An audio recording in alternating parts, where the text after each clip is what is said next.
Mattuthavani bus நிலையம் அடைமழை சாரலாய் பிசுபிசுத்து கொண்டிருந்தது. வங்கக்கடலின் புயல் சின்னத்தின் உபாயம். காற்று மெலிதாக வீச மழையின் குளுமையை உணர்ந்தவள் உள்ளுக்குள் ரசித்தாள். உதடு குவித்து சிரித்தாள். தேகம் ஜில்லிட மயிர்கால்கள் உணர்ச்சி காட்டின. அவள் ராணி.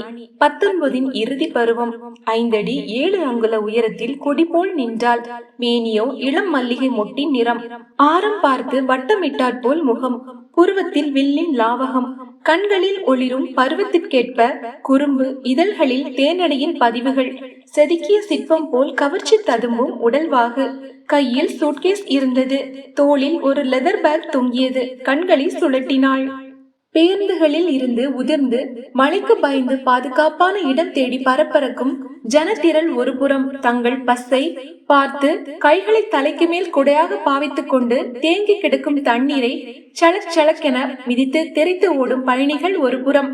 பரபரப்புக்கு பஞ்சம் இல்லாமல் ஆளாளுக்கு ஓடிக்கொண்டிருக்க தன்னை கடக்க முயன்ற கண்டக்டர் ஒருவரை நிறுத்தினாள். சார், பெரியார் போகணும், பஸ் எங்க நிற்கும்? என்ட்ரன்ஸ் போமா? 5, 9, 14 எல்லாம் போகும். தேங்க்ஸ் என்றவளின் பார்வையில் சாரல் புழுதியில் மங்களாய் ஆனைமலை தெரிந்தது. சிறு வயதில் மதுரை வரும்போது அப்பா மலையை காட்ட பஸ்ஸுக்குள் இருந்தபடியே குதித்திருக்கிறாள் ராணி. ஐயா மலை மலை ஆனைமலை என்று. மதுரையின் மற்ற பிற அம்சங்களும் அவள் நினைவு திரையில் ஓடின.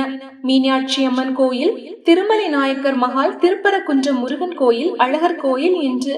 சிறு குழந்தையாய் அப்பா அம்மாவின் கையை பற்றி கொண்டு ஒவ்வொரு இடமாக சுற்றி பார்த்த அனுபவம் மனதுக்குள் சரம் கோர்த்தன. பசி வயிற்றை கிள்ளியது. திரும்பி பார்த்தாள். ஹோட்டல் குறிஞ்சி அன்புடன் வரவேற்றது.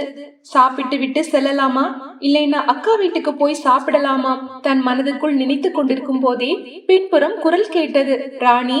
திரும்பி பார்த்தாள். கேசவன் நின்று கொண்டிருந்தான். மாமா என்று மலர்ந்தவள் படபடப்பாய் கேட்டாள். மாமா, அக்கா பிள்ளைங்க எல்லாம் சௌக்கியமா? எல்லாம் நல்லா இருக்காங்க. சரி, நீ எப்படி இருக்க? நல்லா இருக்கேன் மாமா. சரி, சூட்கேஸை கொடு என்றபடியே அவள் கையிலிருந்து வாங்கி கொண்டான். சிறிது தூரத்தில் அவன் பைக் நின்றது. இருவரும் நடந்தனர். வந்து எவ்வளவு நேரமாச்சு? ஜஸ்ட் இப்பதான் பஸ்ஸை விட்டு இறங்கினேன் மாமா. சரி, மதுரையை நெருங்கவும் செல் பேசி இருக்கலாமே. அதுதான் சரியா வந்துட்டீங்களே மாமா. மலைக்கோட்டை எடுத்து அணிந்து கொண்டான். பாக்ஸில் இருந்த குடையை எடுத்து ராணியிடம் கொடுத்தான். பைக் பில்லியனில் ராணி ஏறிக்கொள்ள விரைந்து உதைத்தான் கேசவன். கரிமேடு மேல பொன்னாகரத்தில் கேசவனின் வீடு. கேசவன் பைக்கை நிறுத்தவும் வசந்தி வீட்டிற்குள் இருந்து ஓடி வந்தாள். பாசத்துடன் தன் தங்கையை கட்டி கொண்டாள். அவள் கன்னத்தில் மாறி மாறி முத்தமிட்டாள். அக்காவின் பிள்ளைகள் ராகேஷ், யோகேஷ் இருவரும் ஓடி வந்து ராணியுடன் ஒட்டி கொண்டனர். அக்காவை பார்த்தாள் ராணி. வசந்தி மிகுந்த சோர்வுடன் காணப்பட்டாள். என்னக்கா ஒரு மாதிரி இருக்க? ஒண்ணுமில்லம்மா. அப்போது கேசவன், என்னம்மா வாசல்லே நின்னுகிட்டு, உள்ளார போமா, போய் குளிச்சுட்டு சாப்பிடு, கொஞ்சம் ரெஸ்ட் எடு, பிறகு பேசிக்கலாம் என்றபடியே வீட்டிற்குள் சென்றான். அக்காவின் சோர்வை பார்த்து மனம் குழம்பியவளாய் வீட்டிற்குள் சென்றாள் ராணி. குளித்து முடித்து தலையை உலர்த்தியபடியே வீட்டை சுற்றிலும் நோட்டமிட்டாள். வீடே அலங்கோலமாய் இருப்பதாய் பட்டது. போட்டது போட்டபடி கிடந்தது. அக்காவை பார்த்தாள். வசந்தி கட்டிலில் படுத்த நிலையிலேயே ராணியிடம் பேசினாள். ராணி, சாப்பாடு எடுத்து வச்சிருக்கேன், எடுத்து சாப்பிடுமா? அக்கா, எனக்கு ஒரு முக்கியமான வேலை இருக்கு, முதல்ல நீ சாப்பிடுமா, கொஞ்சம் பொறுக்கா என்றவள் விரைந்து செயலாற்றினாள். மளமளவென்று வீட்டை ஒழுங்குபடுத்தினாள். அக்காவை பற்றிய நினைவும் மனதுக்குள் ஓடியது. அக்கா வீட்டை எப்போதும் சுத்தமாகவும் நேர்த்தியாகவும் வைத்திருப்பாளே. அவள் இருக்கும் இடம் சுத்தமாக இருக்க வேண்டும். தானும் சுத்தமாக இருப்பாள், நேர்த்தியாக உடுத்துவாள். ஆனால் இன்று எல்லாமே தலைகீழாய்.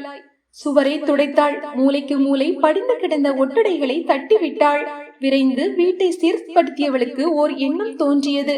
பார்த்தவற்றையே மீண்டும் மீண்டும் ஒரே இடத்தில் பார்ப்பதற்கு பதில் ஏதாவது மாற்றி செய்தால் வீடே வித்தியாசமாக இருக்கும். புதிய மாற்றம் அக்காவுக்கும் கூட புது தெம்பை கொடுக்கலாம். தன் சிந்தனைக்கு வடிவம் கொடுக்க ஆரம்பித்தாள் ராணி. மேற்கே இருந்த 2 பீரோக்களையும் கிழக்கே தூக்கி நிறுத்தினாள். வடக்கே இருந்த டிவியையும் ஸ்டீல் மேஜையும் தெற்கு பக்கமாக எடுத்து போட்டாள். அவற்றையெல்லாம் வியப்புடன் பார்த்தபடி அமர்ந்திருந்தாள் வசந்தி. வீடே புதிதாக மாறி இருந்தது. வசந்தியின் அருகில் வந்து புன்னகைத்தவள், அக்கா வீடு எப்படி இருக்கு என்று கேட்டாள். சூப்பர் டி என்றவள் தங்கையின் நெற்றியில் அரும்பி இருந்த வியர்வை முத்துக்களை தன் சேலை தலைப்பால் துடைத்து விட்டாள். சரி போய் சாப்பிடுமா. நீ? நான் சாப்பிட்டாச்சுமா. அக்காவின் பேச்சில் வெறுமை தெரிந்தது. இல்லக்கா வா 2 பேரும் சாப்பிடலாம். வெளியில் சென்றிருந்த கேசவன் வீட்டிற்குள் நுழைந்தான். தன் கண்களை அகல விரித்தான். என்ன, இது என்னோட வீடுதானா இல்ல என்ன சொர்க்கத்துக்குள்ள நுழைஞ்சிட்டேனா என்றான். ராணி அவனை பார்த்து அழகாக சிரித்தாள். ராணி, எல்லாம் உன்னோட வேலைதானா? ஆமா மாமா. எப்படி இருக்கு? ஃபென்டாஸ்டிக் என்றவன் ராணியின் கன்னத்தில் செல்லமாக கிள்ளினான். போங்க மாமா என்றவள் அக்காவை அழைத்து கொண்டு சாப்பாட்டு அறைக்குள் சென்றாள். அப்போது அக்காவின் முகத்தில் வெறுப்பு ஒன்று இலையோடி மறைந்ததை ராணி கவனித்தாள். அம்மா நல்லா இருக்காங்களா? வீட்டிற்கு வந்து வெகு நேரம் கழித்து கேட்கும் அக்காவை நிமிர்ந்து பார்த்தாள் ராணி. சாதத்தை பிசைந்தபடியே பேசினாள். நல்லா இருக்காங்க. தம்பி பிரபு நல்லா இருக்கான். உன்னோட படிப்பு? போன வருஷமே ட்ரெயினிங் முடிச்சிட்டேன். எம்ப்ளாய்மெண்ட் ஆபீஸில் பதிஞ்சு வச்சிருக்கேன். சீனியாரிட்டி படி வேலைக்கு காத்துக்கிட்டு இருக்கேன். சிறிது நேரம் இருவரும் எதுவும் பேசவில்லை. சாப்பிட்டு முடித்த ராணி பாத்திரங்களை கழுவி எடுத்து வைத்தாள். வசந்தி தான் கேட்டாள், மற்றபடி குடும்ப செலவுக்கு அம்மா என்ன பண்றாங்க? எப்பவும் போலதான். அப்பாவோட பென்ஷன் வருது. வீட்டுக்கு முன்னால அம்மாவோட இட்லி கடை.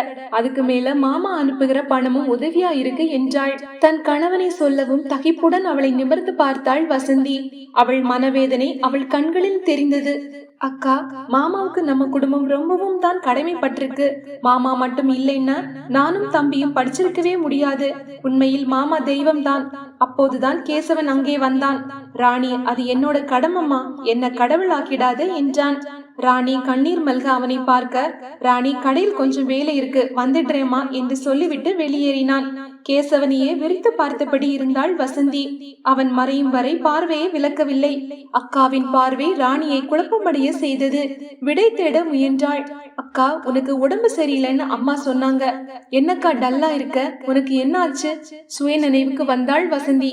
என் மனவேதனையை ராணியிடம் சொல்ல வேண்டாம். என் வேதனை என்னோடு போகட்டும். வீணாய் அவளும் வேதனைப்பட்டு திரிய வேண்டாம் நினைத்தவள் இயல்பாய் பேசுவதாய் நடித்தாள். அக்கா, குடும்ப கட்டுப்பாடு பண்ணிக்கிட்டேன். என்னான்னு தெரியல. அன்னையிலிருந்து உடம்பு பூதலிச்சுக்கிட்டே போகுது. ரொம்பவும் டயர்டாவும் இருக்கு. அதுதான் உதவிக்கு உன்னை அனுப்ப சொல்லி அம்மாவுக்கு லெட்டர் போட்டேன். ராணிக்கு இப்போதுதான் எல்லாம் புரிந்தது. வாசலில் சைக்கிள் மணிச்சத்தம் கேட்டது. கையில் கல்கியுடன் நின்றான் அவன். சைக்கிளில் இருந்து இறங்காமல் காலை ஊன்றியபடி நின்றான். ராணி அவனை பார்க்க அவனும் ராணியை அளந்தான். வசந்தியும் வாசலுக்கு வந்தாள். என்ன சிவா பாக்குற? என் தங்கச்சி ராணி. புன்னகைத்தான் சிவா. அப்போதுதான் அவனை நன்றாக பார்த்தாள் ராணி. நல்ல ரோஸ் நிறத்தில் பளிச்சென்று இருந்தான் சிவா. நான் வர்றேங்கா என்றவன் கல்கி இதழை அவளிடம் கொடுத்துவிட்டு சைக்கிளில் ஏறி பறந்தான். ராணி, என்னக்கா? வா வீட்டுக்குள்ள. அக்கா, இந்த சிவாவை பற்றி அறிந்து கொள்ளும் ஆவல் அவள் மனதுக்குள் அதிகரித்திருந்தது. சிவா ரொம்ப நல்ல பையம்மா. பேங்க்ல வேலை பாக்குறான். சொந்தத்துல சுழல் பதிப்பகம் வச்சிருக்கான். வேலை இல்லாம இருந்த நேரத்துல சும்மா ஊர் சுத்திக்கிட்டு இருக்காம இந்த வேலையை செஞ்சவன். தனக்கு நிரந்தரமான வேலை கிடைச்ச பிறகும் விடாம செஞ்சுக்கிட்டு இருக்கான்.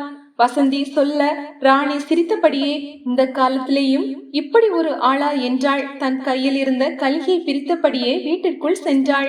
கதிரவன் இதழ் முத்தம் பதித்தானோ? வான காதலியின் கன்னம் சிவப்பேறி கிடக்கின்றதே.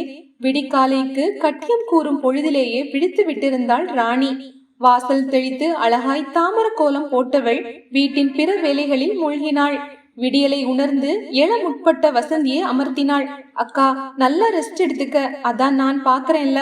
வசந்தி அவளை பார்த்து புன்னகைத்தாள். ராணி நேர்த்தியாய் சுழன்று கொண்டிருந்தாள். சின்ன சின்ன வேலைகளில் கூட லாவகம் காட்டினாள். அவளை பார்த்தபடியே மீண்டும் படுக்கையில் சாய்ந்து கொண்டாள் வசந்தி. அக்காவின் பிள்ளைகள் ராகேஷ் யோகேஷ் இருவரையும் எழுப்பி காலை கடன்களை முடிக்க வைத்து பள்ளிக்கு அனுப்பி வைத்தாள். காபி தயார் செய்து ஃபில்டர் பண்ணியவள் ஒரு கப்பில் எடுத்துக்கொண்டு போய் அக்காவிடம் நீட்டினாள். உள்ளறைக்குள் இருந்து கேசவன் குரல் கொடுத்தான். ராணி, காபி கிடைக்குமா? அவன் அறைக்குள் சென்றாள் ராணி. காபி எல்லாம் ரெடி ஆயிடுச்சு. போய் பல்ல துளைக்கிட்டு வாங்க. பல் தேய்க்கணுமாமா? நமக்கெல்லாம் பெட் காபி தாமா. அந்த கதையெல்லாம் இங்க நடக்காது.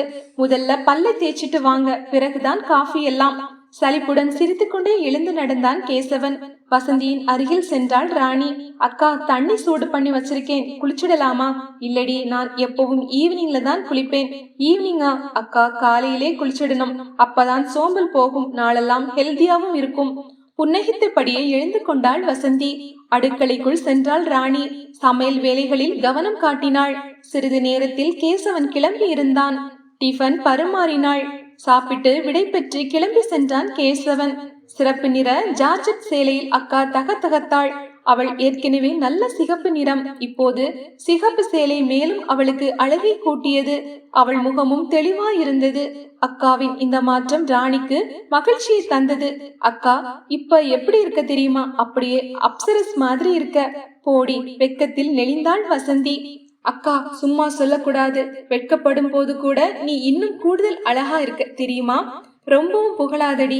நான் என்னோட ஃப்ரெண்டு வீட்டு வரைக்கும் போயிட்டு வரேன், சொன்ன வசந்தியின் முகத்தில் புதிய மகிழ்ச்சி தொற்று இருந்தது. நீண்ட நாள் கழித்து அக்கா வெளியில் போகிறாள் போல் தெரிகின்றது. இன்று எவ்வளவு மகிழ்ச்சியாக இருக்கின்றாள். நம் அருகாமையும் அக்காவுக்கு புதிய தெம்பை கொடுத்திருக்க வேண்டும் என்று நினைத்தபடியே மேஜையில் கிடந்த கல்கியை எடுத்து புரட்ட ஆரம்பித்தாள். கல்கியை புரட்டும் போது சிவாவின் முகம் அவள் கண்ணுக்குள் ஒளிர்ந்தது. எவ்வளவு வித்தியாசமான இளைஞன் இவன். படித்து முடித்து ஏதாவது ஒரு டிகிரியை தங்கள் பின்னால் ஒட்ட வைத்துக் கொண்டால் போதும், ஏதோ இந்திரலோகத்தில் இருந்து குதித்தவர்கள் போல் செருக்கு பிடித்து திரியும் இளைஞர்கள் மத்தியில் படித்து முடித்து ஒரு பொறுப்பான வேலையில் சேர்ந்த பிறகும் இவன் இன்னும் சுழல் பதிப்பகம் நடத்தி கொண்டு திரிகின்றானே. நிச்சயமாக இவன் ஒரு அதிசய பிறவிதான் என்று நினைத்தவள் மனதிற்குள் அந்த கேள்வியும் எழுந்தது. ஏன் அவனை பற்றி நினைவுகள் சுழல் கொள்ள வேண்டும்? நம் வாழ்வில் எத்தனையோ ஆண்மகன்களை பார்த்திருக்கின்றோமே. அவர்களை எல்லாம் விட்டுவிட்டு இவன் மட்டும் புது பிறவி போல் நம் மனதுக்குள் வளர்ந்து நிற்கின்றானே. இப்படி விட்டால் இவன் என் மனதிற்குள் பத்மாசனம் போட்டு அமர்ந்து கொள்வான் போல் இருக்கிறதே. ஒரு மனது உழன்று கொண்டிருக்க இன்னொரு மனது கேலி பேசி சிரித்தது. பொடி பைத்தியமே, இப்போதுதான் அவனை பார்த்திருக்கின்றாய். அதிலும் சில நிமிடங்கள் நேரமே அவனின் அருகாமையை உணர்ந்திருக்கின்றாய். அதற்குள் அவன் மீது எப்படி ஈர்ப்பு ஏற்படும்? நெருங்கி பழகி நட்பு பாராட்டி ஒருவரை ஒருவர் புரிந்து கொண்ட பின் ஈர்ப்பு ஏற்பட்டால் சரிதான். பார்த்த முதல் பார்வையிலேயே ஈர்ப்பா அல்லது காதலா? அவனை பற்றி உனக்கு என்ன தெரியும்? அவன் நல்லவனா கெட்டவனா தெரியாமல் எப்படி காதல் வசப்படுவாய்?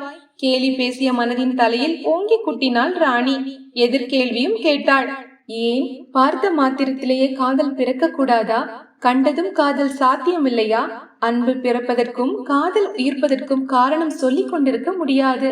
எனக்கு சிவாவை பிடித்திருக்கிறது. கொஞ்சம் நெருங்கி நின்று பழகினால் அவன் குணம் தெரிந்துவிட்டு போகின்றது. தவிரவும் சிலரை பார்த்த உடனேயே சொல்லிவிடலாம் அவர்கள் எப்படிப்பட்ட குணாதிசயங்களை கொண்டவன் என்று. என் பார்வைக்கு சிவா நல்லவனாகத்தான் தெரிகின்றான். சிவாவை பற்றிய நினைவுகள் அவள் மனதுக்குள் பலம் வந்து கொண்டே இருந்தன.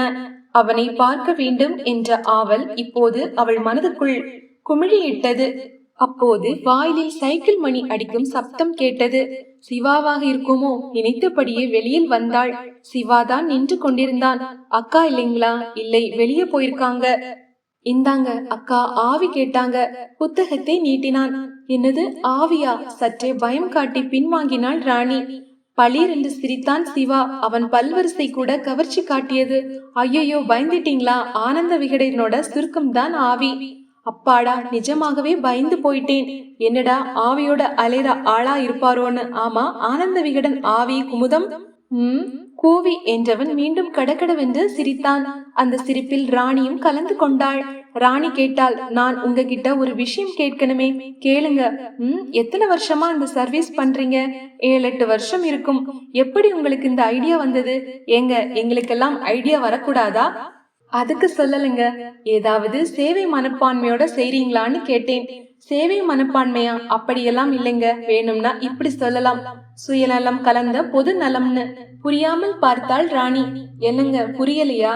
எல்லாம் சின்ன வயசுல ஏற்பட்ட பழக்கம்தான். அப்பா கொடுக்கிற பாக்கெட் மணி எல்லாம் புத்தகமா மாறிடும். படிக்கிறதுல அவ்வளவு ஆர்வம். ஆர்வம்னு சொல்றதை விட வெறின்னு சொல்லலாம். உங்களுக்கு ஒண்ணு தெரியுமா? சின்ன வயசுல சினிமாவுக்கு போகணும், ஊர் சுத்தணும்னு பசங்க வீட்டுல சின்ன சின்ன திருட்டு பண்ணுவாங்க. நான் புத்தகம் வாங்கி படிக்கணும்னு திருடி இருக்கேன் தெரியுமா? அவனை ஆச்சரியமாய் பார்த்தாள் ராணி. அப்புறம் படிக்கிற புத்தகங்களை பத்திரமா பாதுகாப்பா வச்சிடுவேன். படிச்சு முடிச்சு நான் வேலை தேடிட்டு சும்மா இருந்த காலங்கள்ல அந்த புத்தகங்களை நண்பர்களுக்கும் புத்தக பிரியர்களுக்கும் கொடுத்தேன். அதற்கு பிறகுதான் எனக்குள்ள அந்த எண்ணம் ஏற்பட்டது. என்ன என்பதாய் பார்த்தாள் ராணி. ஏன் வேலை எதுவும் கிடைக்காம வீட்டுல தண்டச்சோறுன்னு பேர் வாங்கிட்டு திரியறதை காட்டிலும் சுழல் படிப்பகம் வச்சு ஒரு சர்வீஸ் ஆரம்பிச்சா என்னன்னு எனக்குள்ள கேள்வி பிறந்தது. எல்லாம் வார மாத இதழ்களை வாங்கி வாடிக்கையாளர்களை பிடிச்சு சர்வீஸ் கட்டணமா மாதம் ஒரு தொகையை வாங்கிக்க ஆரம்பிச்சேன். அதனால் எனக்கும் பலன், மக்களுக்கும் பிரயோஜனம். வியப்பு காட்டினாள் ராணி. என்னமோங்க, மனசுக்குள்ள ஒரு திருப்தி. நாமும் படிக்க நல்ல வாய்ப்பா அமைஞ்சிடுச்சு. மக்களுக்கும் படிக்கிற சந்தர்ப்பத்தை ஏற்படுத்தி கொடுக்கிறோம்ங்கிற ஒரு சந்தோஷம். ராணி கேட்டாள், இப்படி வார மாத இதழ்கள் மட்டும்தானா? பதிப்பகங்கள் வெளியிடுற இலக்கியம் சம்பந்தப்பட்ட நூல்கள் வாடிக்கையாளர்களுக்கு தர்றது உண்டா? என்னங்க அப்படி கேட்டுட்டீங்க? என்னோட லட்சியமே அதுதாங்க. முதல்ல எல்லோரையும் படிக்க தூண்டுறேன். அதுக்கு வார மாத இதழ்களை பயன்படுத்துறேன். சின்ன பையன்களுக்கு இனிப்பை காட்டி கவர்வோமே, அது மாதிரிதான் இதுவும். பிறர் மனசை இலக்கியம் பக்கம் திருப்ப முயற்சி பண்ணுவேன். அவங்க கிட்ட நிறைய இலக்கியம் பேசுவேன். எத்தனையோ பேரை இலக்கிய ஆர்வலராக மாற்றி இருக்கிறேன். அது மட்டும் இல்லங்க, என்னோட வீட்டுல ஒரு லைப்ரரியும் இருக்குது. அவனையே ஆழ்ந்து பார்த்தபடி இருந்தாள் ராணி. எவ்வளவு உயர்ந்த எண்ணங்கள்! நாம் நன்றாக இருந்தால் போதும், நம் குடும்பம் நன்றாக இருந்தால் போதும் என்று சுயநலத்துக்குள் கட்டுண்டு அலையும் மனிதர்களுக்கு மத்தியில் மாணிக்கம் போல் உயர்ந்து நிற்கின்றான். வைரமாய் ஜொலிக்கின்றான். எத்தனை பேருக்கு வரும் இந்த பால் போன்ற மனம்? அசையாது நின்ற முகத்திற்கு முன்னே கையை மேலும் கீழுமாய் ஆட்டி காற்றை கிழித்தான் சிவா. நினைவு கலைந்தவள் முறுவலித்தாள். சிவா கேட்டான், என்னங்க அப்படியே நின்னுட்டீங்க? என்னடா இவன் பெரிய தியாகியா இருப்போம்னு நினைக்கிறீங்களா? அப்படியெல்லாம் இல்லைங்க, சொன்னவன் அவளை ஆர்வமாக பார்த்தான். தாங்கியபடியே ராணி கேட்டாள், வந்து நான் உங்க லைப்ரரிய பார்க்கலாமா? என்னங்க இப்படி கேக்குறீங்க? With pleasure. எப்ப வேணும்னாலும் என்னோட வீட்டுக்கு நீங்க வரலாம். எங்க வீட்டிற்கு வாயிற்கதவு எந்த நேரத்திலும் உங்களை வரவேற்க காத்திருக்கும். இந்தாங்க என்னோட விசிட்டிங் கார்டு. தன் சட்டை பையிலிருந்து விசிட்டிங் கார்டை எடுத்து நீட்டினான். வாங்கி கொண்டாள். அப்ப நான் வர்றேங்க என்று அவன் கிளம்ப எத்தனிக்க, ஒரு நிமிஷம் என்றாள். சொல்லுங்க, நல்ல பொசிஷன்ல இருக்கீங்க, இன்னும் ஏன் இந்த சைக்கிள்? சிவா சிரித்தான். என்னங்க, மாசு கட்டுப்பாடு, உலக வெப்பமயமாதல் புலம்பிக்கிட்டே இருக்கோம். அதே நேரத்துல நாம தான் அந்த தவறையும் தொடர்ந்து செஞ்சுக்கிட்டே இருக்கோம். சீனா போன்ற நாடுகள்ல எல்லாம் மக்கள் சைக்கிளுக்கு திரும்பி எவ்வளவோ நாளாச்சு. பெட்ரோல் புகை இல்லாத சுத்தமான உலகத்தை படைக்க அவங்க கிளம்பிட்டாங்க. நாம எப்ப திருந்துறது? அதனாலதான் இந்த சைக்கிள் என்றவன் விரைந்து கிளம்பினான். அவன் போகும் திக்கையே பார்த்தபடி நின்றாள் ராணி. அந்த காட்சியை பார்த்தபடி தன் பைக்கில் வந்து இறங்கினான் கேசவன். அவன் முகம் நிஷ்டூரமாய் மாறி போயிருந்தது. கோபம் குறையாமல் நின்று கொண்டிருந்தான் கேசவன். அமைதியுள் சிறப்பட்டு நின்றாள் ராணி. அவள் விழிகள் பனித்திருந்தன. கேசவன் இப்படி வெடித்து சிதறுவான் என்று ராணி எதிர்பார்த்திருக்கவில்லை. அவள் மனதிற்குள் கேள்வி குடைச்சல்கள். நான் என்ன பெரிய தவறு செய்துவிட்டேன்? ஒரு ஆணும் பெண்ணும் பேசிக் கொண்டிருப்பது தவறா? என்ன சமூகம் இது? நம் உறவுகளே நம்மை புரிந்து கொள்ள மறுக்கின்றார்களே. பெண் சுதந்திரம், சமநீதி என்று வாய்க்கிழிய பேசுபவர்கள், பெண்மையை போற்றுகின்றோம் என்று முண்டாசு கவிஞனின் கவிதை மொழிகளை கோடிட்டு காட்டுபவர்கள் கூட நடைமுறையில் ஒப்புக்கொள்ள மறுக்கின்றார்களே. ஓர் ஆணுடன் பெண் ஒருத்தி பேசிக் கொண்டிருக்கும் போதே கற்பிழந்து போய்விடுவாள் என்பது போலல்லவா பார்க்கிறார்கள். மாமா ஏன் இப்படி ஆர்ப்பாட்டம் பண்ணுகிறார்? எனக்கு சிவாவை பிடித்திருக்கின்றது. என் மனம் அவனை நாடுகின்றது. அவனுடன் பேசிக் கொண்டிருக்கும் போது மனதிற்குள் இனம் புரியாத ஒரு இன்பம் ஊற்றெடுக்கின்றது. அவன் அருகாமையை என் மனம் விரும்புகின்றது. என் மனதிற்கு பிடிச்சவனை நான் விரும்புவதில் தவறில்லையே. ஏன் மாமாவுக்கு கோபம் தலைவிரித்தாடுகின்றது? தனக்குள் ஆய்ந்தவளாக நின்றாள். அருகில் வந்த கேசவன் அவள் தோளை தொட்டான். அவன் மனமும் நிலைப்பட்டிருந்தது. தன் நிலைக்கு திரும்பி இருந்தான். ராணி, நீ ஏன் நல்லா யோசிச்சு பாருமா. வெளியில நின்னு ஒரு பையன் கிட்ட பேசிட்டு நிக்கிற. பார்க்கிறவங்க என்ன நினைப்பாங்க? இங்க இருக்கிற ஒவ்வொரு ஜன்னலுக்கும் கண்கள் உண்டுமா? ஒவ்வொரு சுவருக்கும் காதுகள் உண்டுமா? ஒவ்வொரு வீடுகளிலும் பல வாய்கள் உண்டு. வெறும் வாயை மெல்லும் உலகம் அவள் கிடைத்தால் சும்மா இருக்குமா? நமக்குன்னு சில கட்டுப்பாடுகள் இருக்கு. இந்த கட்டுப்பாடுகள் வட்டத்துக்குள் வாழ பழகிக்கிறதான் பெண்களுக்கு அழகுமா? கேசவன் சொல்ல அவன் பேச்சுக்களை அசை போட்டபடி நின்றாள் ராணி. அப்போதுதான் வீட்டுக்குள் நுழைந்த வசந்தி தன் கணவனையும் தங்கையையும் புரியாமல் மாறி மாறி பார்த்தாள். ராணியை ஆழ்ந்த ஊடுருவினாள் வசந்தி. அவளது பார்வை அதட்டும் தோணியில் இருந்தது. அவள் பார்வை வீச்சின் வீரியம் தாங்காமல் தலை குனிந்து கொண்டாள் ராணி. வசந்தி கேட்டாள், சொல்லிடி, அவர் ஏன் ஒரு மாதிரி போறாரு? ஒண்ணுமில்லக்கா. ஒண்ணுமில்லாமலா அவர் அப்படி போறாரு? அது சொல்லு.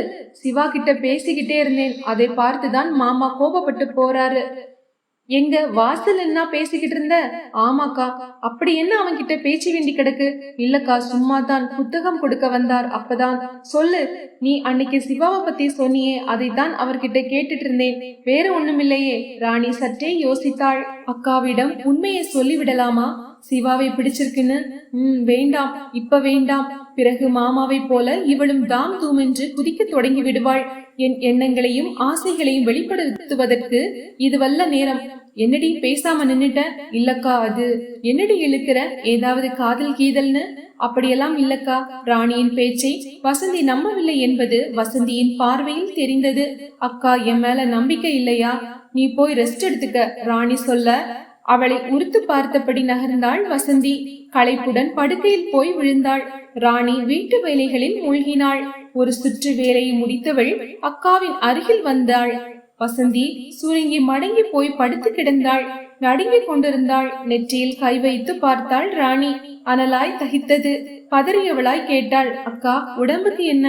கீதா வீட்டுக்கு போயிட்டு வந்ததுல இருந்து ஒரே அசதி. இப்ப ரொம்பவும் முடியலடி. அக்கா, உடம்புக்கு முடியலன்னு பேசாம வீட்டுல இருக்க வேண்டியது தானே? நல்லா ஆன பிறகு உன்னோட ஃப்ரெண்ட்ஸை எல்லாம் பார்த்திருக்கலாமே. மருத்துவமனைக்கு அழைத்து சென்றாள் ராணி. மருத்துவர் சிகிச்சை அளித்தார். இவங்களுக்கு முழு ஓய்வு தேவை, வீண் அலைச்சல் எல்லாம் கூடாது. சரி டாக்டர். வசந்தியை வீட்டிற்கு அழைத்து வந்தாள். அக்காவையே பார்த்தபடி வெகு நேரம் அமர்ந்திருந்தாள். வசந்தி அயர்ந்து உறங்கிக் கொண்டிருந்தாள்.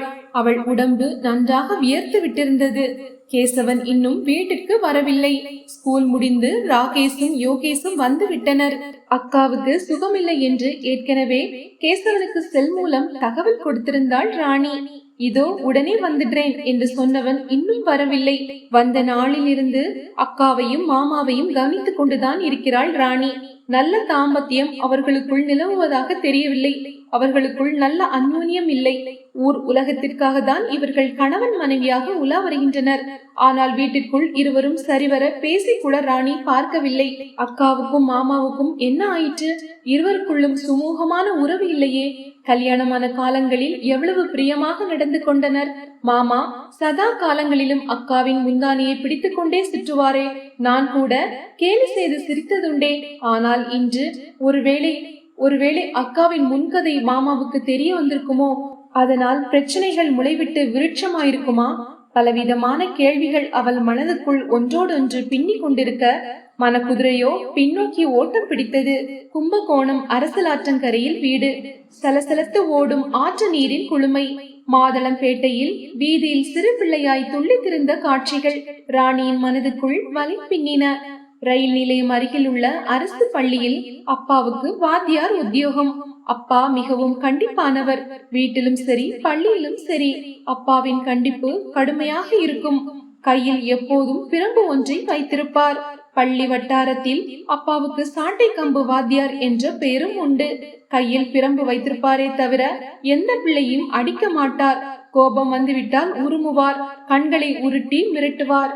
அவரது விழி அதட்டலிலேயே எல்லா மாணவர்களும் பெட்டி பாம்பாய் அடங்கி விடுவர். அம்மா அப்பாவுக்கு நேரெதிர் குணம் படைத்தவள். எல்லா வகையிலும் சாந்த சுரூபி. அப்பாவின் வார்த்தைக்கு மறுவார்த்தை பேச மாட்டாள்.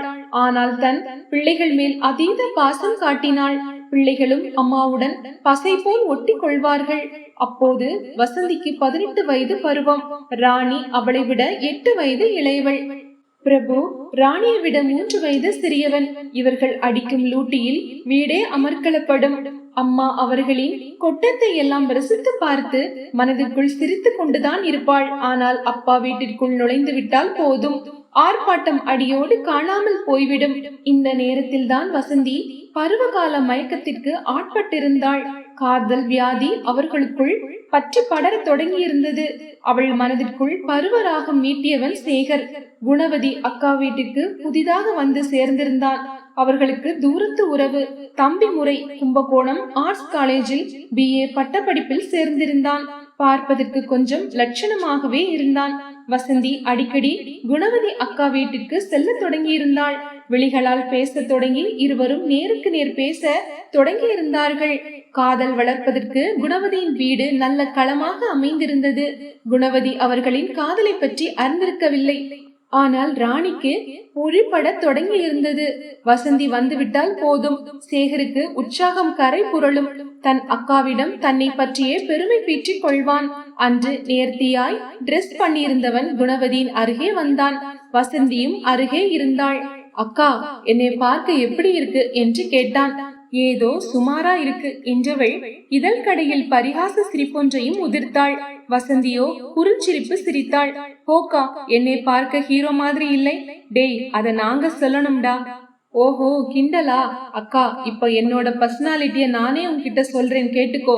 ரொம்பவும் உயரமும் இல்லாம குட்டையும் இல்லாம சராசரி உயரம்.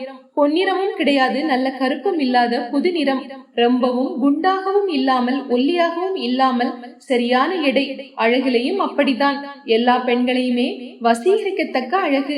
இப்படி ஒரு கவர்ச்சி 1000ல ஒருத்தனுக்கு மட்டுமில்ல, லட்சத்துல ஒருவனுக்கு கூட கிடைக்காது. என்னைய போய் கிண்டலா பேசுறீங்க? ஐயா ராசா, ஒரு பேச்சுக்கு தான் சொன்னேன். இப்படி பொறிஞ்சு தள்ளறியடா. நீ ரொம்ப அழகுதாண்டா, நான் ஒத்துக்கிறேன். ஜகா வாங்கினாள் குணவதி. வசந்தியை பார்த்து பெருமையா சிரித்தான் சேகர். அந்த சிரிப்பில் மயங்கி நின்றாள் வசந்தி.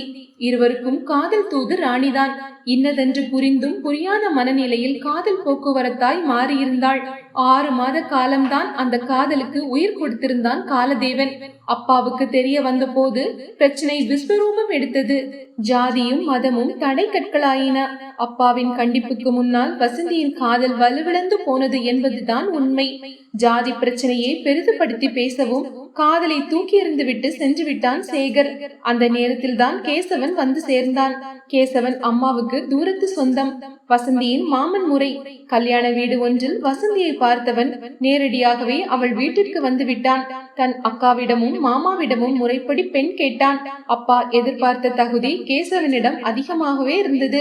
திருமணம் பேசி முடித்தார்கள். வசந்தி கல்யாணமாகி புருஷன் வீட்டிற்கு போகவும் அப்பா ரிட்டையர்ட் ஆகி வரவும் சரியாக இருந்தது. அப்பாவின் ரிட்டையர்ட் பணம் அக்காவின் கல்யாண கடனை அடைக்க கொஞ்சம் செலவானது. இந்த நேரத்தில் அப்பா நோய்வாய்ப்பட்டு படுக்கையில் விழ மீதி பணமும் கொஞ்சம் கொஞ்சமாக கரைந்தது. இருந்த ஒரே வீட்டையும் விற்று வைத்தியத்துக்கும் குடித்தனம் நடத்துவதற்கும் என்று தீர்த்த பின் தான் அப்பா தனது இறுதி மூச்சை விட்டார். அதன் பின்னர் அம்மா தாராசுரத்திற்கு குடிபெயர்ந்தாள். வீட்டிற்கு அருகிலேயே சிறிதாய் இட்லி கடையும் போட்டாள். அம்மாவிற்காக அப்பா விட்டு சென்ற பென்ஷன் பணமும் ஓரளவுக்கு குடும்பம் நடத்த உதவியா இருந்தது. ராணியின் படிப்பு செலவுக்கும் பிரபுவின் படிப்பு செலவுக்கும் அம்மா தடுமாறி கொண்டிருக்கும் போதுதான் ஆபத் பாந்தவனாய் கேசவன் வந்து நின்றான். அவர்களின் படிப்பு செலவை அவனே ஏற்றுக்கொண்டு விட்டான். சுயநனுக்கு வந்தாள் ராணி. மாமா எவ்வளவு நல்லவர். என் படிப்பிற்கும் பிரபுவின் படிப்பிற்கும் எவ்வளவு உதவி செய்துள்ளார். அக்காவின் மேல் எவ்வளவு பிரியமாக நடந்து கொள்வார். ஆனால் இன்று இருவரும் ஒருவருக்கொருவர் சரியாக பேசிக் கொள்வதும் கிடையாது. ஒருவேளை மாமாவுக்கு அக்காவின் காதல் விஷயம் தெரிய வந்திருக்குமோ? மீண்டும் அதே கேள்வி கூர் ஈட்டியாய் அவள் நெஞ்சத்தை துடைத்துக் கொண்டிருந்தது. ராணி மொட்டை மாடியில் வடாம் உலர்த்தி கொண்டிருந்த வசந்தி குரல் கொடுத்தாள். என்னக்கா? பதில் குரல் கொடுத்தாள் ராணி. வாசல்ல சிவா வந்திருக்கான் பாரு. அக்கா சொல்லவும் ராணியின் மனதிற்குள் உற்சாகம் புது வெள்ளமாய் கரை புரண்டு ஓடியது. சிறகடிக்கும் சிட்டுக்குருவியாய் வாயை நோக்கி ஓடினாள். கதவருகே சென்றவள் சற்றே நின்று நிதானித்தாள். தன் உற்சாகமும் சந்தோஷமும் சற்று அதிகப்படியான வெளிப்பாடோ? மனம் ஐயம் கொண்டது. சிவாவுடன் அன்று பேசிக் கொண்டிருந்ததும் கேசவன் கோபித்துக் கொண்டதும் அவள் நினைவுக்கு திரையில் நிழல்படம் போல் காட்டியது. உள்ளுக்குள் ஒலியலைகளாய் எழும்பி மறைந்தது. எதுவாக இருந்தாலும் நமக்கு இப்போது நிதானம் தேவை என்று தனக்குள் நினைத்தவள் வெளியே வந்தாள். பளிர் சிரிப்புடன் சிவா நின்று கொண்டிருந்தான். வெள்ளை நிற பேண்ட்ஸ், மெரூன் கலர் டிஷர்ட்டில் பிரகாசம் காட்டினான். அவனை பார்த்தவளின் மனம் சற்று சலனப்படவே செய்தது. உள்ள கிளர்ச்சியை கட்டுக்கு கொண்டு வர தலை குனிந்து கொண்டாள். அவளை பார்வையால் ஊடுருவினான் சிவா. என்னங்க என்னங்க இன்னைக்கு ரொம்பவும் வெட்கப்படுறீங்க? கேட்ட சிவாவை நிமிர்ந்து பார்த்தாள். பார்வை கூச்சம் மனதிற்குள் கிச்சு கிச்சு மூட்ட மீண்டும் தலை குனிந்து கொண்டாள். இந்தாங்க கலைமகள் மஞ்சரி வந்திருக்கு. அவன் நீட்டிய புத்தகங்களை வாங்கி கொண்டாள். மீண்டும் அவளை சீண்டினான் சிவா. என்னங்க வளவளன்னு வாய் அடிச்சுக்கிட்டு இருப்பீங்க, இன்னைக்கு ஒரே மௌன ராகமாக இசைக்கிறீங்க. சிவா மொட்டை மாடியில் இருந்து குரல் கொடுத்தாள் வசந்தி. என்னக்கா? நிமிர்ந்து பார்த்தவனாய் கேட்டான் சிவா. சிவா, எனக்கு ஒரு ஹெல்ப் பண்ணணும், சொல்லுங்க. லைப்ரரியில என்னோட சந்தாவை புதுப்பிக்கணும், பண்ணி தர்றியா? என்னக்கா அதிசயமா இருக்கு, திடீர்னு லைப்ரரி மேல காதல் வந்திருக்கு. அது புக்ஸ் ஏதாவது எடுத்துட்டு வந்தா ராணியாவது படிச்சுட்டு இருப்பா இல்லையா, அதுதான். சரிக்கா என்றவன் ராணியை பார்த்தான். என்னங்க வரட்டுமா? ராணியை கூர்ந்தான். அவன் பார்வையின் தீவிரம் பட்டு அவள் மேனி நடுங்கியது. தலையாட்டினாள்.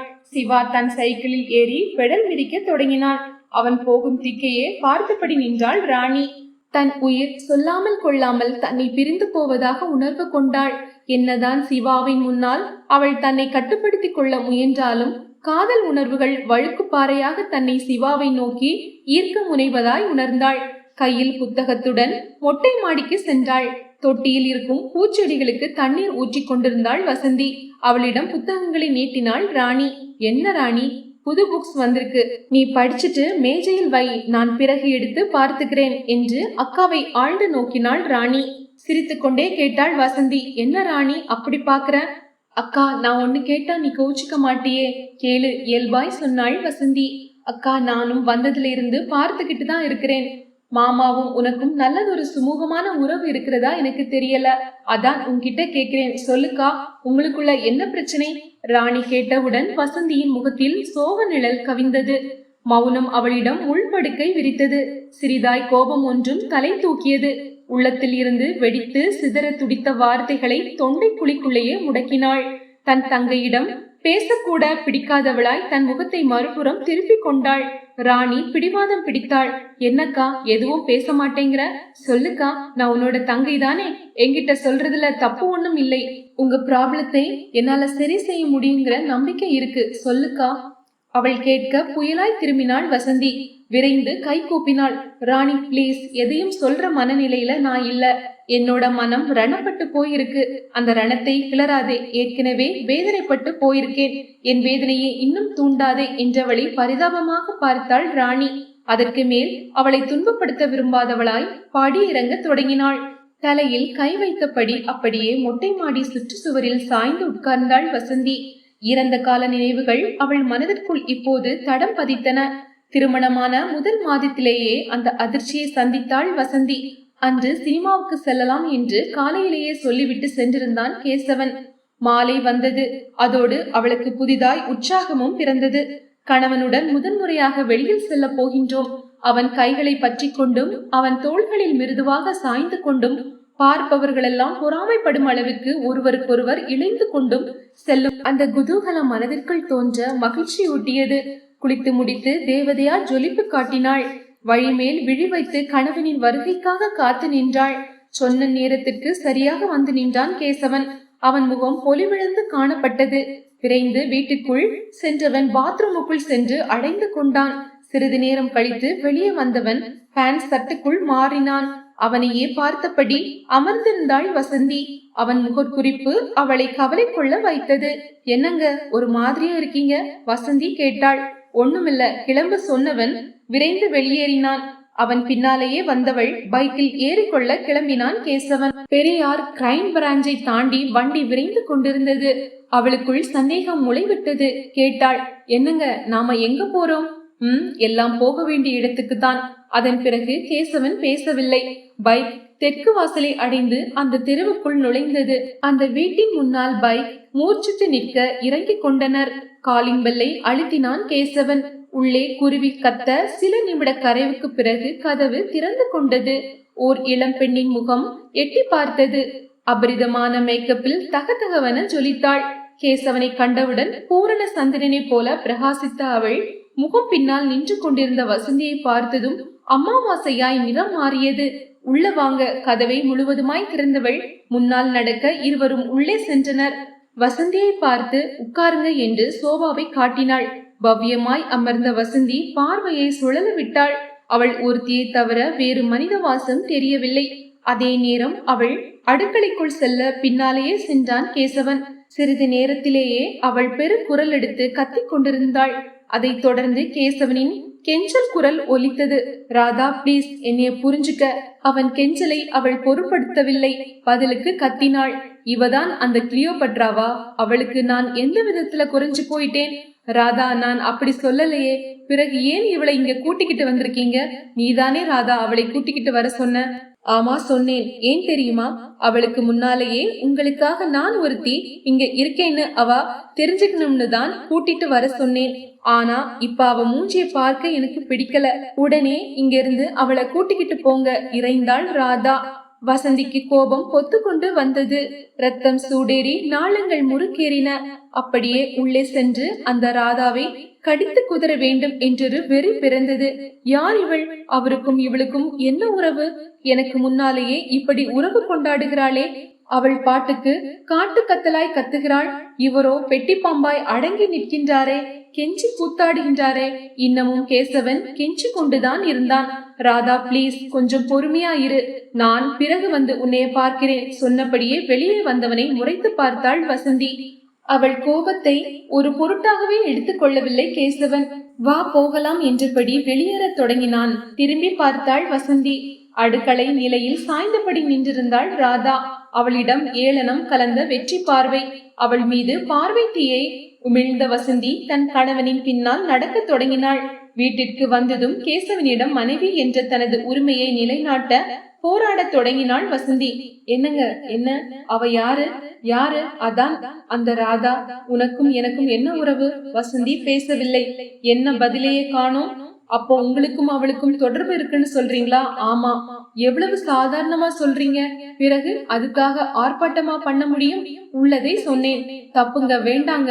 எது தப்பு எது சரின்னு எனக்கு தெரியும். வசந்தி மீண்டும் மௌனமானாள். வசந்தி உனக்கு ஒண்ணு தெரியுமா? உன்னைய கல்யாணம் பண்ணிக்க அவ அனுமதி கொடுத்த பிறகுதான் உன் கழுத்துல நான் தாலி கட்டினேன். சொன்னவன் அவளை கூர்ந்து பார்த்தான். அவன் பார்வையில் இலக்காரம் நர்த்தனம் ஆடியது. உதட்டு சுளிப்பில் கேலி புன்னகை, நாசி விடைப்பில் இருமார்ப்பு. அதனை எல்லாம் உள்வாங்கிக் கொண்டு அமைதி காக்க முனைந்தாள் வசந்தி. அவள் நெஞ்சுக்குள் கன்று கொண்டிருந்த எரிமலை குழம்புகளை குளிர்விக்க முயற்சி செய்து கொண்டிருந்தாள். பின்னர் அமைதியாக பேசினாள். இங்க பாருங்க, இதுவரைக்கும் நீங்க எப்படியோ எனக்கு தெரியாது. ஆனா இனிமேல் நீங்க அவகிட்ட போக கூடாது. என்ன கட்டளையா? இல்லங்க, வேண்டுகோள். இந்தா பாரு, நீ வேண்டுகோள் வச்சாலும் சரி, வேண்டுதலே பண்ணினாலும் சரி, எனக்கு அவதான் முக்கியம். கேசவன் விரைந்து வெளியேறினான். அவன் பைக்கை உதைத்தது தன் மனதிற்கு விழுந்த உதையாக அவளுக்கு பட்டது. கண்கள் கலங்கின, இதயம் வலித்தது, கால்கள் நடுங்கின. அப்படியே தரையில் அமர்ந்தாள். புதிதாய் கவலையும் பிறந்தது. நம் எதிர்காலம் சூன்ய இருளுக்குள் சிறைப்பட்டு போய்விடுமோ? அஞ்சினாள், அரட்டினாள். ஆற்றாமை பெருமூச்சு. தன்னை ஆசுவாசப்படுத்த முனைந்தாள். அதன் பிறகு வந்த நாட்களில் அவனை பற்றிய புது புது கதைகள் வெட்ட வெட்ட பூதமாய் வெளி கிளம்பி அச்சுறுத்தின.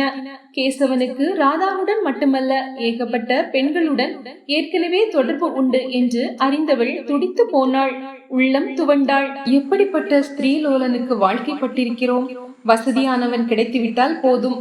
ஆய்ந்து ஆராய்வதற்கு பிறகு இடம் ஏது? எப்படி மகிழ்ந்து போகின்றனர் இந்த பெற்றோர்கள். வாழ போகும் தங்கள் பெண்களை பற்றி சிந்திக்கவே மறந்து விடுகின்றனரே. வசதிகளும் வாய்ப்புகளும் தான் அவர்களின் கண்களைத்தான் மறைத்து விடுகின்றனவே. மறைத்து போன மனதுடன் இற்று போன வாழ்க்கையை அவனுடன் கழிக்க ஆரம்பித்தாள் வசந்தி.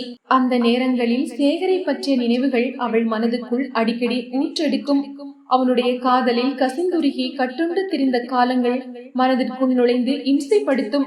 கணவன் இருக்கும் போது அடுத்த ஆடவனை, அதுவும் காதலனாகவே இருந்தாலும் கூட, நினைப்பது தவறு என்று அவளது ஆழ்மனம் தினந்தோறும் அறிவுறுத்தும். ஆனால் அவள் வாழும் வாழ்வின் கேடுகளை சேகரை அடிக்கடி நினைக்க சொல்லும். அவனுடன் சேர்ந்து வாழ முடியாததை எண்ணி பெருமை தீர்க்கும். ஆனால் பண்பாடு, கலாச்சாரம், சமூக கட்டுகள் என்று வரும்போது தன் எண்ணங்கள் எவ்வளவு தவறானவை என்று உணர்வாள்.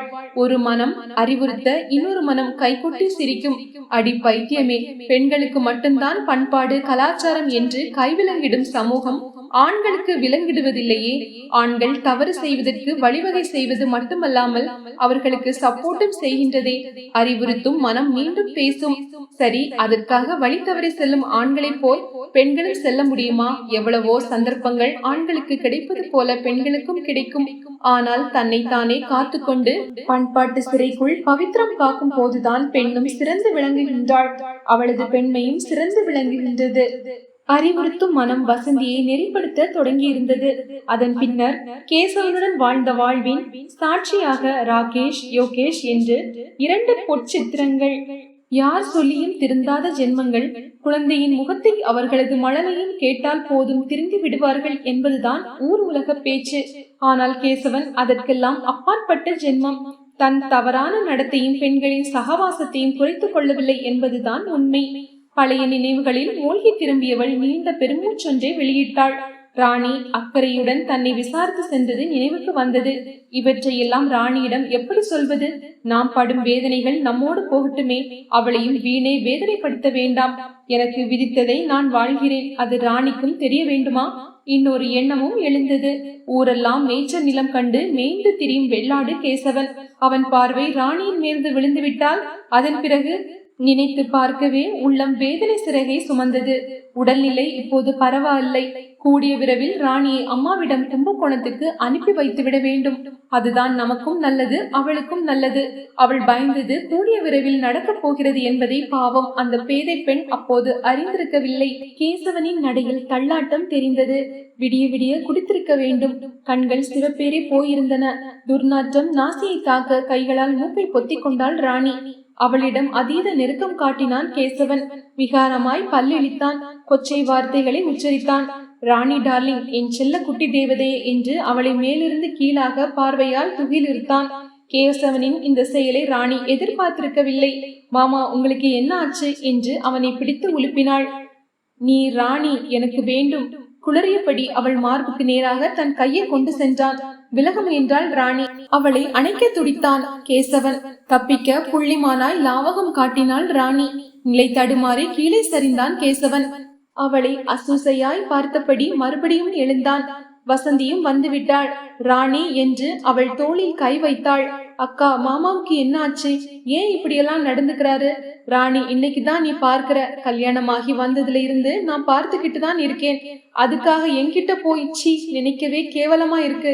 என்னக்கா, குடிச்சிட்டு வந்துட்டா தாய்க்கும் தாரத்துக்கும் கூடவா வித்தியாசம் தெரியாம போயிடும்? வசந்தியின் கண்கள் கலங்கி இருந்தன. பதறி போனாள் ராணி. அக்கா, என்னக்கா என்றாள்.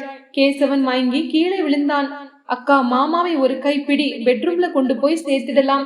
இருவரும் சேர்ந்து கேசவனை படுக்கை அறை கட்டிலுக்குள் தூக்கி கொண்டு போட்டனர். நேற்று இரவு பாதி உறக்கத்தில் விழித்துக் கொண்டாள் ராணி. அடுக்களைக்குள் சென்று தண்ணீர் குடித்துவிட்டு வெளியே வந்தாள். அப்போதுதான் கவனித்தாள், வசந்தி இன்னமும் உறங்காமல் எங்கேயோ விரித்து பார்த்தபடி அமர்ந்திருந்தாள். அவள் அருகே சென்று அமர்ந்தாள் ராணி. அக்கா, இன்னமும் உறங்கலையா? ஆமாடி. அக்கா, மாமா இன்னும் வரலையா? வருவார், நீ போய் படுத்துக்க. நீ உட்கார்ந்துட்டே இருக்க போறியா? நீயும் படுத்துக்கலாமே. இல்லடி, தூக்கம் வரல. அக்கா, மாமா எப்பவும் இப்படித்தான் லேட்டா வருவாரா? நீ போய் இப்ப படுக்க போறியா இல்லையா? அதட்டலாய் வசந்தி சொல்ல புரியாமல் பார்த்தபடி அகன்றாள் ராணி. பின்னர் வசந்தி எப்போது படுக்க சென்றாள் என்று அவளுக்கு தெரியவில்லை. அக்காவை விடிய விடிய சிவராத்திரி கொண்டாட வைத்துவிட்டு காலையில் பிள்ளைகள் பள்ளிக்கு சென்ற பிறகு சாகவசமாய் மாமா வருகின்றார்.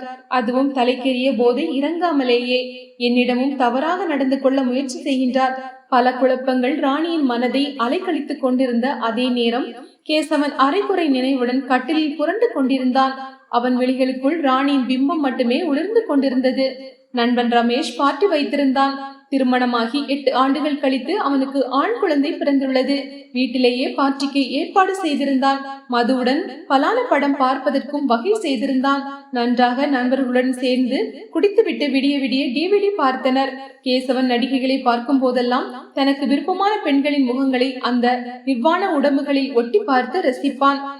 அவர்களுடன் தானே சல்லாபிப்பதாய் உணர்வான். தனக்கு தெரிந்த முகங்களை வரிசையிட்டு கண்டு கழித்துக் கொண்டே வந்தவனுக்கு கடைசியில் தெரிந்த முகம் ராணியின் முகம். அப்போதிலிருந்தே ராணியின் மேல் கொண்ட மோகம் ஊத பெருகும் நெருப்பாய் அவன் ஆண்மையை உசுப்பேற்றி கொண்டிருந்தது. இப்போதும் கையில் கிடைத்த தலையணியை ராணியால் பாவித்துக் கொண்டு கட்டிலில் புரண்டு கொண்டிருந்தான். வேட்கை விரகத்துள் குளிர்காய துடிக்கும் வேட்கை. இரவு பார்த்த காட்சிகளின் லயப்பில் முறுக்கேறிய நரம்புகளின் துடிப்பு அவனை இம்சைப்படுத்திக் கொண்டிருக்க இன்னமும் புரண்டு கொண்டிருந்தான் கேசவன். ராணி பாத்ரூமில் குளித்துக் கொண்டிருந்தாள். விரக சேற்றில் விழுந்து புரண்டு கொண்டிருந்த கேசவன் தன் அறையை விட்டு வெளியே வந்தான். வசந்தி காய்கறிகள் வாங்க கடைக்கு சென்று கொண்டிருந்தாள். அதை கவனித்த கேசவன் மீண்டும் தன் அறைக்குள் சென்றான். பத்திரப்படுத்தி எடுத்து வைத்திருந்த வாட்டர் பாட்டிலின் தலையை திருகினான். விஸ்கியை தன் தொண்டைக்குள் ராவாக இறக்கினான். வெளியே வந்தான். பாத்ரூம் அருகில் சென்று நின்றான். மெதுவாக கதவில் கை வைத்து தள்ள பார்த்தான். கதவு திறந்து கொள்ள மறுத்தது. தன் கண்களை கதவின் மீது அலைய விட்டான். கதவில் ஏதாவது ஓட்டைகள் உள்ளனவா என்று பார்த்தான். ஏமாற்றமே மிஞ்சியது. ஷவரில் இருந்து இறங்கும் தண்ணீர் பூச்சிதறல் அருவியாய் அவள் மேனியில் திரண்டு இறங்கும் அழகை கண்டு கழிக்க அவன் மனம் துடித்தது. உள்ளம் முழுக்க மோகத்தின் துடிப்பு, ஆண்மையின் ஆர்ப்பரிப்பு. அவள் மேனி வியர்த்தது. உதடுகள் துடித்தன. மனம் முழுக்க ராணி ராணி ராணி மட்டுமே. கதவை தட்டினான் கேசவன். யாரு? உள்ளிருந்து ராணியின் குரல். யாருங்கிறேன் இல்ல என்று மீண்டும் அழுத்தமாய் கேட்டாள். தொடர் மௌனம், ஆழ்ந்த அமைதி. ராணியின் மனம் திடுக்கிட்டது. அவள் மனதை பயம் கவ்வியது. யாராக இருக்கும்? கதவை மெதுவாய் திறந்தாள். இடுக்குகளின் வழியாக பார்வையை ஓடிவிட்டாள். விகாரமாய் சிரித்தபடி கேசவன் தெரிந்தான். சுதாரித்துக் கொண்ட ராணி விரைந்து கதவை பூட்டினாள். கேசவனின் மனம் மூர்க்கம் கொண்டு எழுந்தது. கதவை பலம் கொண்ட மட்டும் முட்டி மோதினான். பலன் இல்லை. வெறி பிடித்தவன் போல் கத்த ஆரம்பித்தான். ஏய், வெளியே வாடி. அதன் பின்னர் கெட்ட வார்த்தைகளை துஷ்பிரயோகம் செய்ய தொடங்கினான். ராணியின் கண்கள் கலங்கி இருந்தன. துக்கம் தொண்டைக்குள் முள்ளாய் குத்தியது. பயம் அவள் மேனி எங்கும் கொடி போல் படர தொடங்கி இருந்தது. நடுங்கியபடி அமர்ந்திருந்தாள். அப்போது வெளியே வசந்தியின் ஆவேச குரல் கேட்டது. நீ எல்லாம் ஒரு மனுஷனாயா? ஏன் இப்படி கீழ்த்தரமா நடந்துக்கிற? வெளி இடங்கள்ல தான் வெறிநாய்த்தனமா அலையிற. அப்படி அலைஞ்சு திரிஞ்சு என்கிட்ட வந்தப்ப கூட நான் உனக்கு எந்த குறையும் வைக்கலையே. பிறகு ஏன் இப்படி மிருகம் மாதிரி மூர்க்கம் பிடிச்சு அலையிற?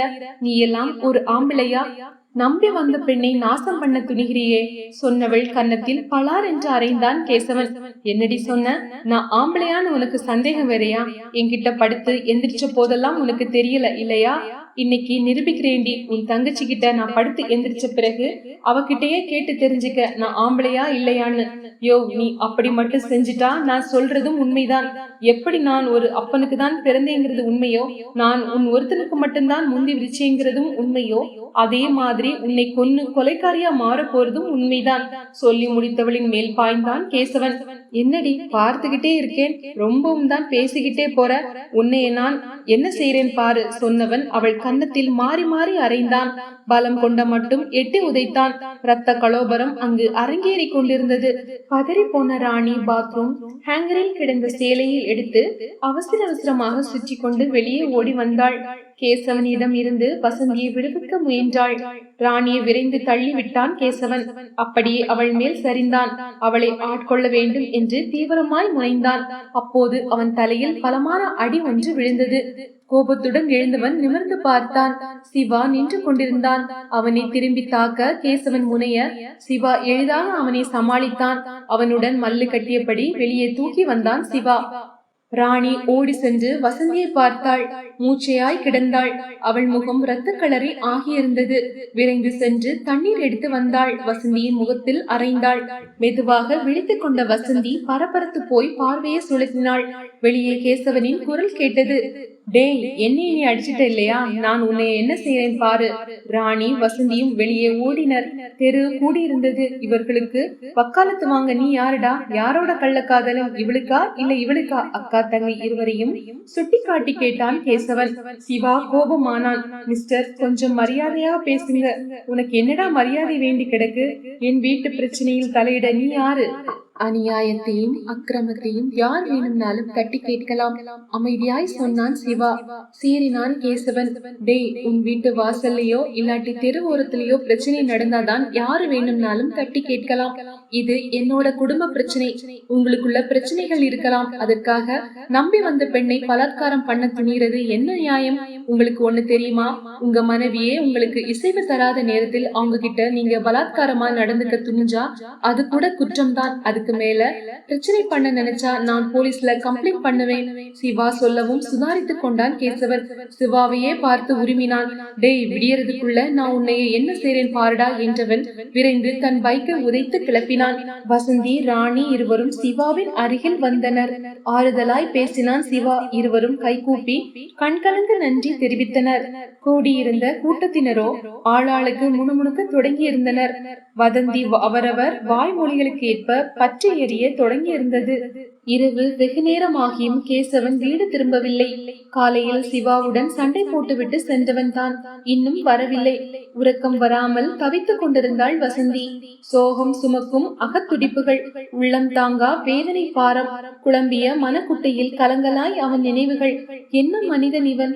பார்க்கும் பெண்களை எல்லாம் தாரமாகவோ தாசியாகவோ பார்க்க இவனால் எப்படி முடிகின்றது? பெண்மையின் வடிவம் கடவுளின் அவதாரம் என்றுதானே கோயில்களில் பெண் கடவுள்களை வழிபட்டு நிற்கின்றனர்.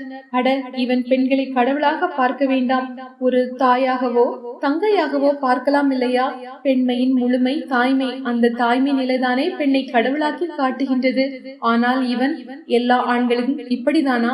இல்லையே. தன் மனைவிக்கு நல்லதொரு துணையாய் அவளுக்கு மட்டும் தன் மனதில் இடம் கொடுத்து கற்பு நெறி பெறலாமல் வாழும் ஆண்களும் இருக்கத்தானே செய்கின்றார்கள். கற்பு என்பது பெண்களுக்கு மட்டும்தானா? ஆண்களுக்கு கற்பு உண்டு என்று நிரூபிக்கும் ஆண்கள் கூட வாழ்கின்றனரே. ஆனால் இவனை போல வெறி பிடித்து அலையும் ஆண்கள் கற்பு என்பதே பெண்களுக்கு மட்டும்தான் என்பதாய் நினைக்கின்றனர்.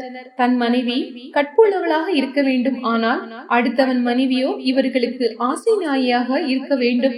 என்ன ஒரு ஆண்மையின் சிந்தனை! ஆண்கள் ஸ்திரீலோலன்களாய் திரிவது போல் பெண்களும் அலைய முற்பட்டால் உடனே அவளுக்கு மட்டும் வேசி பட்டம் கட்டிக்கொண்டு சிரிக்கின்றனரே. இவர்களை போன்றவர்களுக்கு என்னை போன்ற பெண்கள் கற்பு பிராணிகளாய் வாழ வேண்டும். ஆம், பெண் என்றாலே ஐந்தறிவு படைத்த பிராணிகளை பார்ப்பது போலதானே பார்க்கின்றனர். கற்பனும் நெறியே இப்படிப்பட்ட ஆண்களை அடக்கி ஆளும் தந்திரம் தானே. கற்பு என்பது என்ன? ஒழுக்கம், தனி மனித ஒழுக்கம். அந்த ஒழுக்கம் தவறும் போது பெண் மட்டும் கற்பிழந்தவள் ஆகின்றாள். ஆனால் ஒழுக்கம் கெட்டு திரியும் ஆண்களை என்னவென்று சொல்வது? ஊரெல்லாம் சுற்றி திரிந்த இவனது கழுகு பார்வை இப்போது ராணியை அல்லவா மேய்கின்றது. இன்று அவளை தனக்கு இரையாக்கி கொள்ள எப்படி துடித்தான்! இனியும் இது போன்ற அசம்பாவிதம் ஏதும் நடந்துவிடக் கூடாது. அதற்கு ராணி இனிமேல் இங்கு இருக்கக்கூடாது. உடனே அவளை அம்மாவிடம் அனுப்பி வைக்க வேண்டும். நாளையே கும்பகோணத்திற்கு பஸ் ஏற்றி அனுப்பி வைக்க வேண்டும்.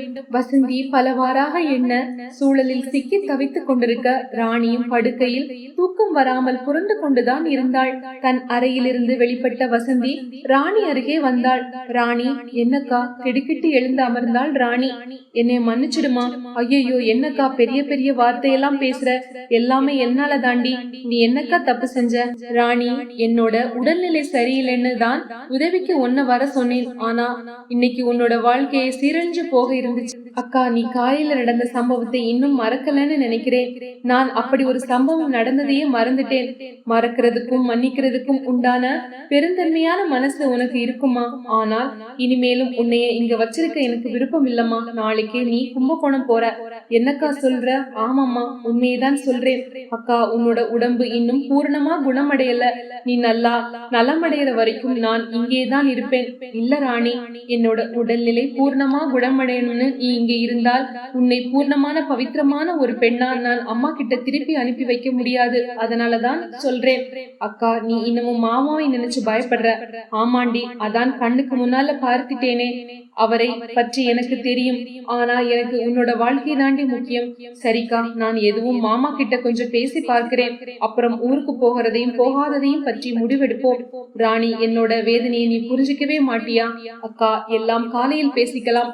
இப்போ நீ போய் படுத்து படுத்துக்க, நல்லா ரெஸ்ட் எடு சொன்ன ராணியை பரிதபமாய் பார்த்தவளாய் சென்றாள் வசந்தி. மறுநாள் தான் கேசவன் வீடு திரும்பியிருந்தான்.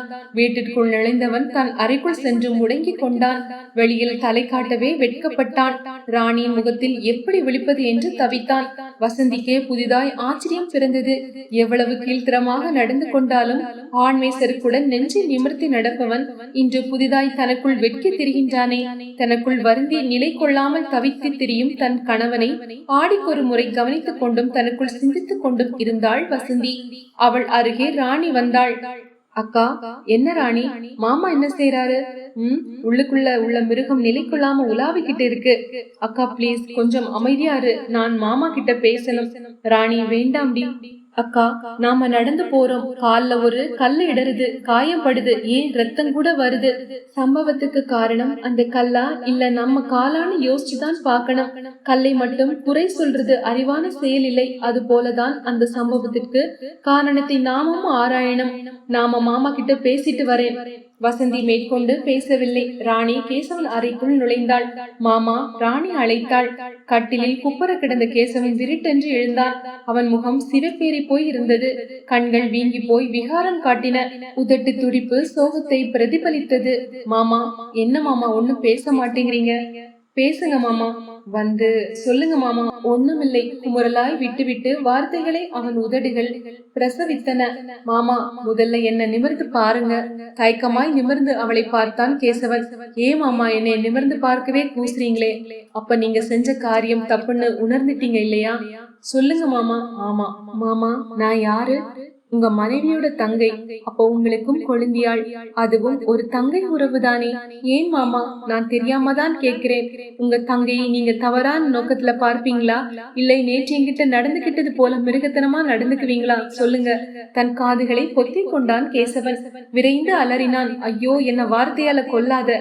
அப்புறம் ஏன் மாமா என்னைய பலாத்காரம் செய்ய துணிஞ்சீங்க? நீங்க எங்க அக்காவை திருமணம் செய்யறப்போ நான் 10 வயசு பொண்ணு. ஏறக்குறைய உங்களோட மகள் வயசு. தன் மகள் கிட்டேயே ஒரு தகப்பனே தப்பான முறையில் நடந்துக்க முயற்சி செய்வானா? பிளீஸ் ராணி. கேசவன் கை கூப்பினான். மாமா, தன் மனைவியை மட்டும் உண்மையா நேசிச்சு மற்ற பெண்களை தாயாகவோ தந்தையாகவோ அல்லது மகள்களாகவோ ஏற்றுக்கொள்ள எவன் ஒருவன் முன் வருகின்றானோ அவன்தான் உண்மையான ஆண்மகனா இருக்க முடியும். அப்படிப்பட்ட ஆண்களை தான் எந்த ஒரு பெண்ணுமே மனமாற விரும்புவாள். இதுதான் நிதர்சனம். அதை புரிஞ்சுக்காம கேவலம் உங்களோட உடல் வேட்கைக்காக தங்கையோட நிலையில் இருக்கிற என்னை பெண்டாள துணிஞ்சிங்களே. மிருகத்திற்கும் உங்களுக்கும் என்ன வித்தியாசம் இருக்கு சொல்லுங்க. ராணி அமைதியானாள். புயலுக்கு பின்னே அமைதி. மழை பெய்து ஓய்ந்தாற்போல் மௌனம்.